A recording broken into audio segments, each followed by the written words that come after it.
जिंदाबाद। तो हमने अभी पता नहीं कितनी ऐसे मीटिंग किया है और हमने बहुत संघर्ष करके ही इस कानून को पास करवाया था ना, हाँ या ना? हाँ। और संघर्ष करके इसको पास करवाया। अभी इसको जिंदा रखने के लिए भी हमें संघर्ष करना पड़ रहा है, क्योंकि ये कानून सूचना की अधिकार की अधिनियम हमारी जिंदगी से जुड़ा हुआ है ना? तो हमारी जिंदा रखने वाला कानून है। चाहे वो जिंदा कैसे रखती है कि चाहे वो राशन की माध्यम से हो और हमारी पेंशन की ओर से तरफ से हो, पेंशन के रूप में हो, या ऐसा हर एक अभी जो इधर बातें रखा कि डेथ सर्टिफिकेट जो मरने के बाद हमारी तमाम चीज के लिए, और इधर अमृता ने बताया बैंक की खाते को लेके उसमें नाम चेंज करना और कुछ इंश्योरेंस है तो उसमें भी ये करना, बहुत सारे चीज है। तो उसके लिए वो सर्टिफिकेट, डेथ सर्टिफिकेट बहुत जरूरी है। मगर देखिए वो डेथ सर्टिफिकेट हमें 3 दिन का अंदर, 4 दिन का अंदर, कम से कम 1 हफ्ते के अंदर हमें मिलना चाहिए। मगर उसके लिए भी टालती जा रही। क्यों? क्योंकि उसमें से भी कुछ खा सकती है। कौन? जो सरकारी नुमाइंदा उधर बैठा है, सरकार से सैलरी देती है, और सैलरी भी हमारी पैसा से होती है या नहीं? हमारी पैसे पे अंजलि जी ने पूछा है ना कि सब कौन टैक्स देती है, सब देती है ना। उसी टैक्स की पैसे से वो सरकारी नुमाइंदा को अपनी जो महीने का तनख्वाह आ जाती है। और ऐसा बंदा हमारी पति का या मृत्यु हो जाती है, हम उसमें जाके जो पेंशन के डेथ सर्टिफिकेट मांग रहे तो वो ऐसा बाद में आ जाओ। बाद में जाने के लिए भी हमें 50-100 रुपया खर्च करना पड़ रही है। और फाइनली वो पैसे का पैसा पूछे कि हमें भी कुछ कमीशन मिलेगा, देगा तो जल्दी हो जाएगी। अभी केरल में एक चीज, केरल का एक अनुभव मैं आपको साथ शेयर करना चाहती हूँ। उधर ऐसा था जो सबका राशन कार्ड बना, और फिर कुछ लोग ऐसा था जो प्रायोरिटी लिस्ट में आ गया। प्रायोरिटी लिस्ट में जो सरकार की नुमाइंदा है, गवर्नमेंट सर्विस में है, तो उनको बार सरकार ने पब्लिकली बोला कि आपको सरेंडर करना है आपकी राशन कार्ड। मगर बहुत लोग ऐसा है उन्होंने सरेंडर किया नहीं। तो सरकार ने क्या किया, हर डिपार्टमेंट, चाहे रेवेन्यू हो, चाहे इलेक्ट्रिसिटी बोर्ड हो, हर डिपार्टमेंट ने ऐसा लोगों को नाम जो लिस्ट वो पब्लिक किया। फिर उनको ऊपर जुर्माना लगाया। फिर अभी वो जितना ले लिया वो वापस भी करना है, और क्या है जो इंटरेस्ट सूद समेत वापस करने का, और कुछ लोगों को पद से भी हटाया भी है।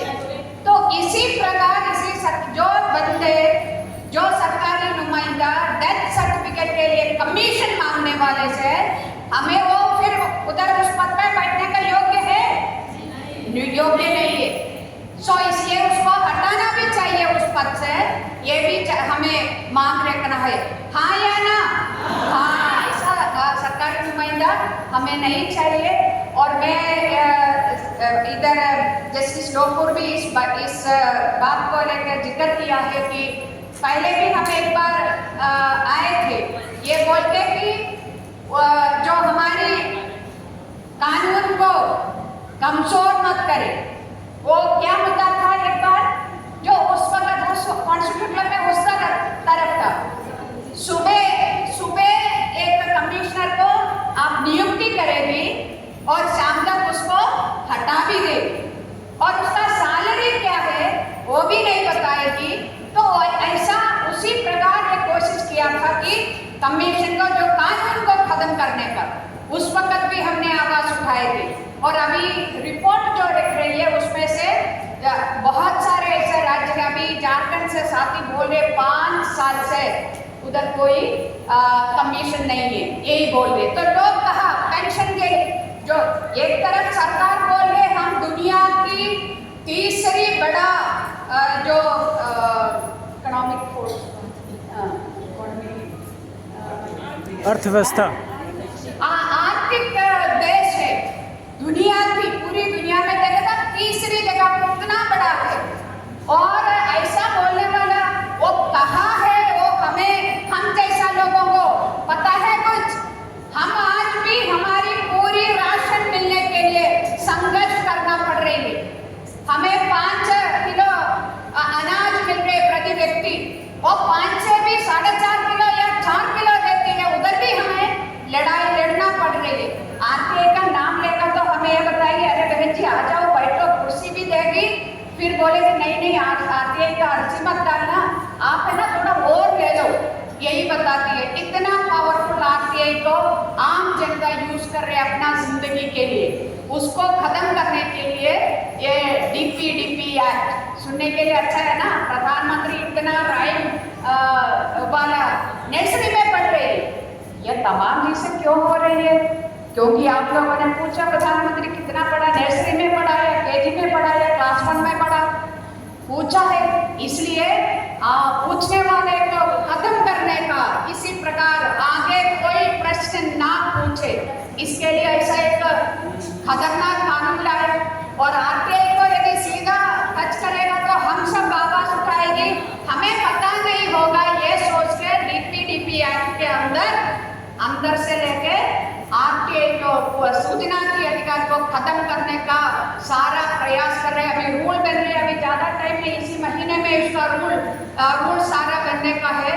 तो हम सबको आवाज उठाना है। हमारी संगठन भारतीय महिला फेडरेशन में पूरा देश में हमें इसको लेके कॉल दे दिया है और हम संघर्ष करेंगी।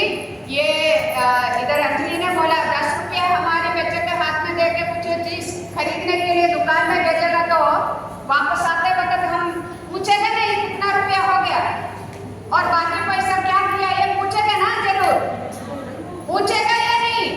हाँ, तो ये हमारी जो जानने का अधिकार, ये हमारी देश की जनवाद के लिए और देश की आगे बढ़ने के लिए हमारी अपनी जो संवैधानिक हक है, वो हक को, ये कानूनी हक को हम खोने नहीं देंगे।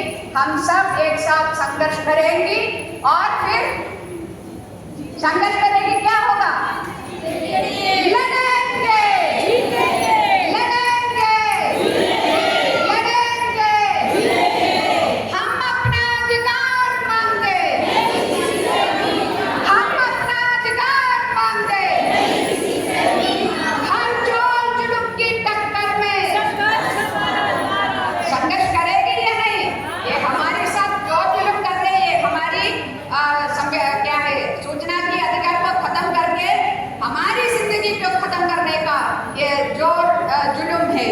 तो इसके खिलाफ हम आवाज उठाएगी और आवाज उठाएगी, आज नहीं तो कल, नहीं तो परसों। जीत किसका है?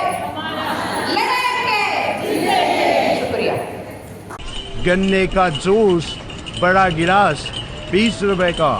इधर चले आइए, हमारी जूस वाली गाड़ी की वक्त